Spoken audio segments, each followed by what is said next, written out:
আর বিয়ে নিয়ে কথা হচ্ছে?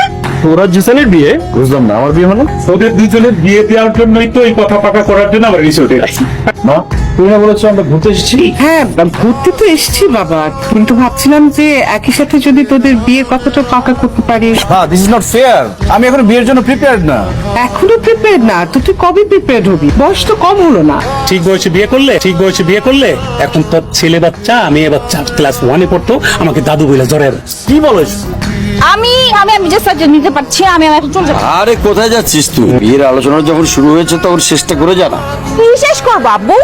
আমাকে বলে তো তোমরা এখানে আসো নাই, আমার বিয়ের ব্যাপারে আলোচনা করবা, সেটা বলে তো এখানে নিয়ে আসো না আমাকে। আরে তুই জানলে কি আর এখানে আসতে চাইতি?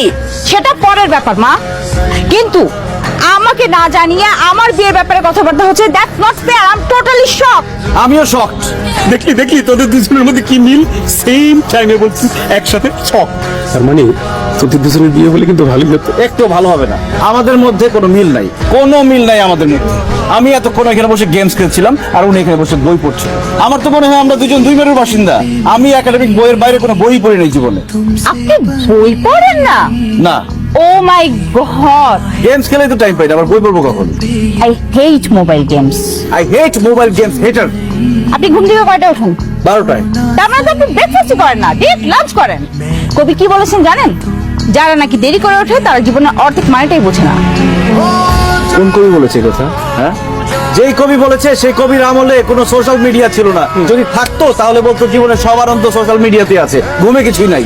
আপনি কি গান শুনেন? আমি অনেক ভালো গান শুনি, ভালো মিউজিক শুনি, ক্লাসিক্যাল মিউজিক, বোঝেন? ও, তার মানে ঘুম পাড়ানি মাসে বেশি গান শুনেছে। ও, আপনি কি ধরনের গান শুনেন? Yo bro, hip hop hip hop. আপনারটা ঘুম পাড়ানি গান আর আমারটা ঘুম তাড়ানি গান। এই ছেলে, তুমি আমার ভাগ্নির সাথে এরকম বেদবের মতো কথা বলতে